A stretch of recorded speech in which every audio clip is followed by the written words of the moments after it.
আল্লাহ নবী সাল্লাল্লাহু আলাইহি সাল্লাম রজব এবং শাবান মাসকে স্পেশাল করেছেন। আল্লাহ নবী দোয়া করেছেন, আল্লাহুম্মা বারিক লানা ফি রজব ওয়া শাবান ওয়া বাল্লিগনা রমাদান।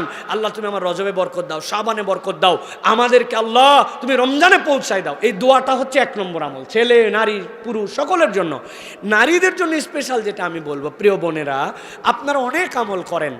এই মাসে নবী করিম সাল্লাল্লাহু আলাইহি ওয়াসাল্লাম এত রোজা রাখতেন যে আল্লাহ নবী সাল্লাল্লাহু আলাইহি ওয়াসাল্লাম অনেক সময় পুরা মাস রোজা রাখতেন। তাহলে নবীর সুন্নাত অনুসরণ করে আপনারা কমসে কম সোমবার, বৃহস্পতিবার এবং আইয়ামে বীজের 13, 14, 15 রোজাটা রাখবেন। আর নারীদের জন্য স্পেশাল আমল যেটা মহিলা সাহাবীদের দ্বারা প্রমাণিত, যে বিগত বছরের যে রোজার কাজা হিসাবই করে নাই, রমজানের পরে শাওয়ালের রোজা রাখছে, নিসফুমিনা শাবানের রোজা রাখছে, এই নফল রোজা রাখছে, কিন্তু ফরজ রোজা শেষ হয় নাই। আজকে হিসাব করবেন আপনার ফরজ রোজা কতগুলা কাজা আছে, হিসাব করে শাবান মাসে এটা রেখে শেষ করে দিবেন। এটাই হচ্ছে নারীদের জন্য উত্তম আমল। আর 2 নম্বর আমল, সংসারে স্বামী এবং তার যে আয় রোজগার রমজানে যেন সহজ হয়, এই জন্য কিছু সামান রেডি করা।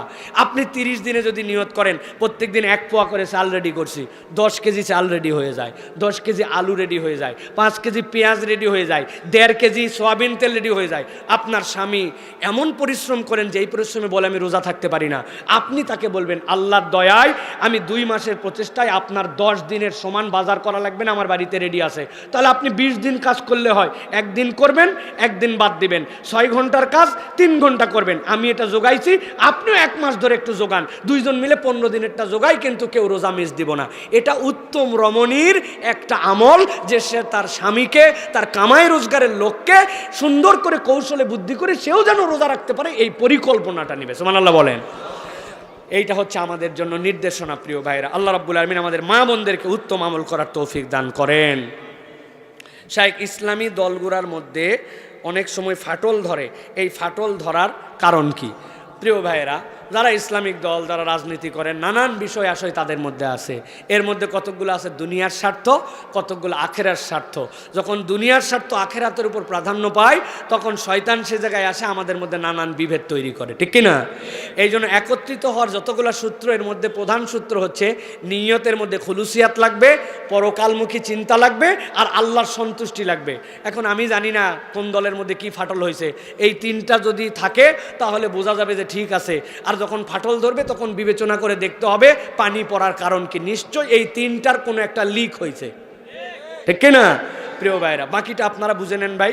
আমি প্রকাশ্য এবং কোনো রকম দলের সাথে সম্পর্কিত হয়ে কোনো বাংলাদেশের প্রচলিত রাজনীতি আমরা সরাসরি করি না, যদিও আমরা চাই আল্লাহর দিন বিজয়ী হোক, আল্লাহর আইন প্রতিষ্ঠিত হোক, শরীয়ত সম্মতভাবে দুনিয়া চলুক, বাংলাদেশ চলুক, ইনসাফের বাংলাদেশ হোক, তার পক্ষে আমরা সরাসরি আসি।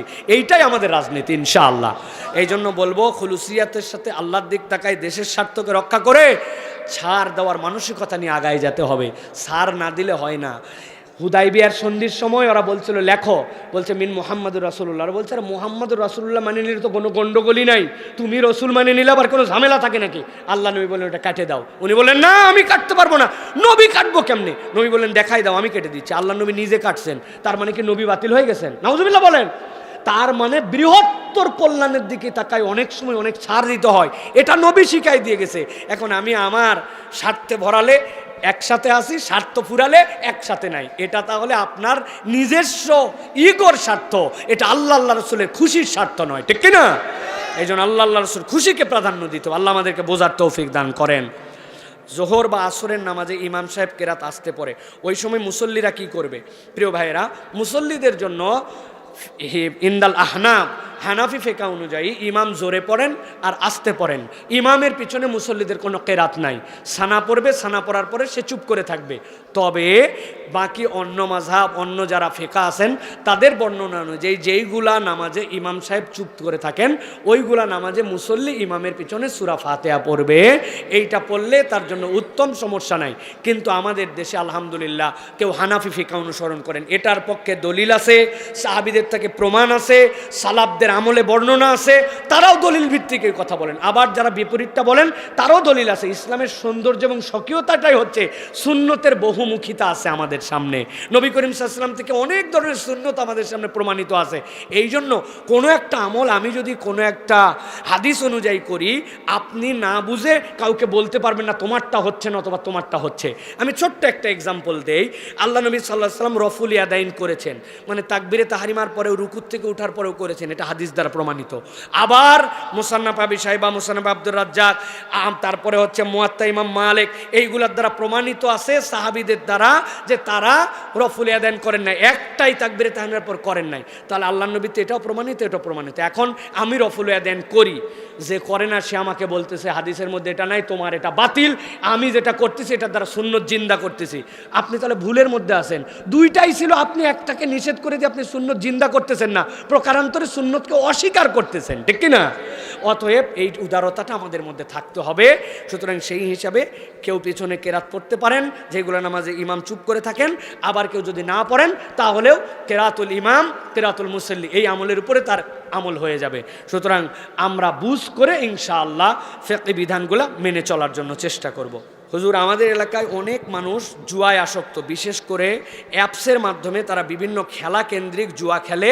এটা এখন কুমিল্লা অঞ্চলের মহামারী আকার ধারণ করেছে। তাই বাপরে বাপ, লা ইলাহা ইল্লাল্লাহ। আল্লাহ রাব্বুল আলামিন নবী সাল্লাল্লাহু আলাইহি ওয়াসাল্লামকে দিয়ে বলেছেন, ইন্নামাল খামরু ওয়াল মাইসির, জেনে রাখো তোমাদের জন্য মদ, জুয়া, ওয়াল আজলাম, এই যে তোমরা তীর নিক্ষেপ করে ভাগ্য গণনা করো, আল্লাহ বলছেন শেষে রিজজুম মিন আমালিশ শয়তান, এটা হচ্ছে প্রকাশ্য শয়তানের কাজ। তাহলে যেই কাজ আল্লাহ কোরআনুল কারীমের মধ্যে হারাম করলেন, আপনি সেই কাজ আপনার মোবাইলের মধ্যে নিয়ে টাকা লাগান, এর থেকে বড় ইমানের বাহিরের কোনো মানুষ থাকতে পারে না। চোরের উদাহরণ মনে আছে কিনা? গায়ের মধ্যে পড়ছে পুলিশের ড্রেস আর করছে ডাকাতি, মায়ের কি একটা না ডবল? তাহলে আপনি মুমিন পরিচয় দিয়ে, মুসলিম পরিচয় দিয়ে আল্লাহ হারাম যেটা করেছেন সেইটার মধ্যে টাকা লাগান, আপনার ইবাদত কবুল হবে না, আপনার জীবনে বরকত হবে না, এবং আপনি মুসলমানের তালিকার থেকে আপনার নাম কাটায় ফেলতেন, এরকম অবস্থার মধ্যে চলে যাবেন। অতএব আমি বলবো যুবক ও তরুণ, এখান থেকে আল্লাহর ওয়াস্তে পরহেজ করো, এখান থেকে বেঁচে থাকার চেষ্টা করো। আর সাথে সাথে বলবো যেইগুলো অ্যাপস আমাদের মোবাইলের মধ্যে আসে, এইগুলা আমাদের যারা ওই যে কন্ট্রোল করে বিভিন্ন জায়গার থেকে, যারা আমাদের তার ও ডেলি যোগাযোগ বিভিন্ন মন্ত্রণালয় আছে, এইগুলার থেকে অনেক কন্টেন্ট কিন্তু নিয়ন্ত্রণ করা সম্ভব, তাদেরও এইগুলার থেকে নজর দেওয়া দরকার। সবচেয়ে বড় কথা, এই যে আইপিএল নিয়ে আমাদের দেশে একটা ঝামেলা তৈরি হয়েছে না, আমাদের জনাব মুস্তাফিজুর রহমানকে দিবে, খেলতে দিবে কি দিবে না নিয়ে, এই আইপিএলের যে জুয়া, আমাদের পক্ষ থেকে অনেক আগের থেকে দাবি আছে, এই ইন্ডিয়ান চ্যানেল, এই সকল বাজে চ্যানেল, তাদের দেখানো চ্যানেল, এইগুলাকে নিষিদ্ধ নয়, আইন করে এইগুলা যদি কেউ দেখায় তাহলে তাদের বিপক্ষে পদক্ষেপ নিতে হবে, ঠিক না? এই সকল শয়তানি চলে গেলে অর্ধেক জিনিস বন্ধ হয়ে যাবে। সাথে সাথে বলবো ইমানকে মজবুত করেন। তরুণ যুবকের আল্লাহর ওয়াস্তে এই অ্যাপস ফেলে দেন। আপনি হারামের মধ্যে জড়িত হলে আপনার হালাল কামাই হারামে দিলেন, আপনার ডবল গুনাহ, আপনার লাইফ বরবাদ হয়ে যাবে, ক্যারিয়ার বরবাদ হয়ে যাবে, আল্লাহর লানত আপনাদের প্রতি পড়বে। আর সামাজিকভাবে আপনাদেরও দায়িত্বশীল হতে হবে। আপনার ছেলে কোন অ্যাপস ব্যবহার করে, কোন মোবাইলে কি গেমস খেলে, কেমনে কি করে, আপনি এটার যদি একদম খবর না রাখেন আর খালি মাহফিলে হুজুরের দ্বারা ফতুয়া নেন, তাহলে হবে না। সকলকে সচেতন হতে হবে, পারবো ইনশাল্লাহ। তোমাদের বন্ধুদের মধ্যে সার্কেল বানাতে হবে, তুই আমার বন্ধু, তুমি জুয়া খেলো, নো নো নো নো, তোমার সাথে আমরা চলবো না। 4 বন্ধু মিলে ওরা একদম বয়কট করেন, সালাম পর্যন্ত দিব না, হারাম তুমি করো, স্পষ্ট আমরা জানি তোমার সাথে সালামের সম্পর্ক নাই। ও লজ্জায় অ্যাপস ফেলে দিয়ে তওবা করে আপনার সাথে মিশবে, কারণ মানুষ সামাজিক জীব, আপনারা ছাড়া তার চলবে না, ঠিক না? আমাদের সামাজিক প্রতিরোধ গড়ে তুলতে হবে, পারবো ইনশাল্লাহ। তরুণেরা, তোমাদের কার কার বন্ধুর মোবাইলে এই অ্যাপস আছে? হাত তোলো। আছে আপনার মোবাইলে? না না, হাত উনার নাই। যাদের থাকে কালকে চেক করে দেখতে হবে। তুই আমার দোস্ত, দে মোবাইল দে, অ্যাপসটা কইটা ফেলবি, তাহলে তোর সাথে সম্পর্ক আছে, চেক করবো কারা কারা ইনশাল্লাহ। হাত তোলা। মুরব্বীর হাত তোলার দরকার না, আপনি অ্যাপসের কি বুঝবেন আন্দাজে? হ্যাঁ ঠিক আছে, আল্লাহ আমাদেরকে কবুল করুক।